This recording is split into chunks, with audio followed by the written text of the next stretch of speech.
Pour ouvrir cette édition des initiatives locales, une équipe de vendangeurs particulièrement motivés, des détenus condamnés à de courtes peines, s'évadent dans les vignes bourguignonnes. Au milieu des vignes, rien ne ressemble plus à un vendangeur qu'un autre vendangeur. Ces trois hommes n'ont ni sécateur à la main, ni hotte sur le dos. Ils surveillent, non pas l'avancée de la récolte, mais trois détenus. Des prisonniers condamnés à de courtes peines. Comme François, ils sont volontaires pour faire les vendanges, une façon pour eux de s'évader, du moins mentalement, de leur quotidien. Ce qui m'a fait dire oui, c'est essayer de gagner des jours de plus pour essayer de sortir plus vite. Après l'ambiance, il y a l'argent aussi.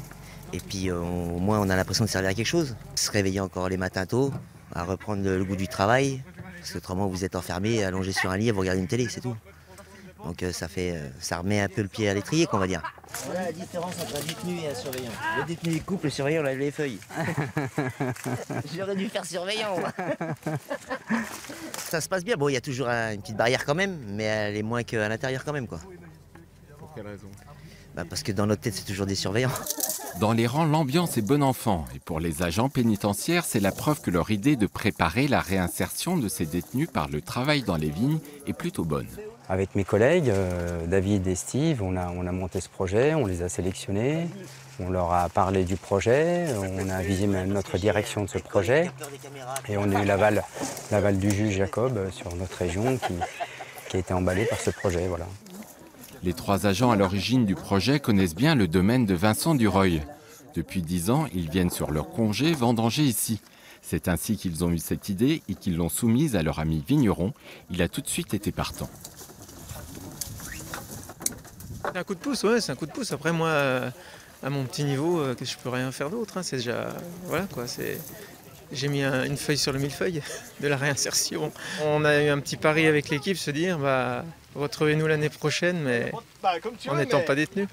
Ça peut être le fil rouge des vendanges 2018. L'administration pénitentiaire va bien sûr tirer les enseignements de cette expérience. Celle-ci pourrait être reconduite et pourquoi pas reprise par d'autres régions.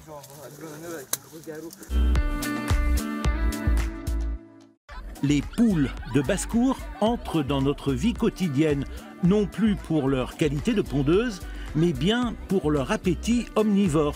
Dans cette école, elles achèvent les assiettes de la cantine. Régulièrement, une petite centaine d'élèves mangent à la cantine de l'école communale de Sercq. Et régulièrement, certains enfants ne finissent pas leur assiette.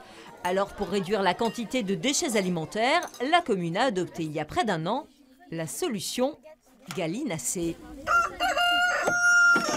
C'est donc Bruno Lecoq et ses 5 poules, Marie, Audrey, Daniel, Fabienne et Séverine, qui se chargent de cette tâche tous les jours. On leur donne les restes, ce qu'on ne mange pas. C'est pour qu'elles puissent finir des restes et puis qu'il y ait moins de déchets dans les poubelles.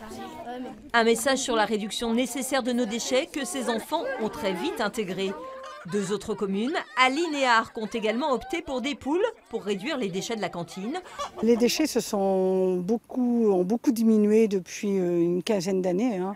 Il me semble plus de 100 kilos par habitant et par an depuis une bonne dizaine d'années. Des initiatives efficaces pour inciter pourquoi pas les particuliers à mettre des poules au fond de leur jardin, à moins qu'un enfant gourmet et gourmand ne finisse avec régal son repas.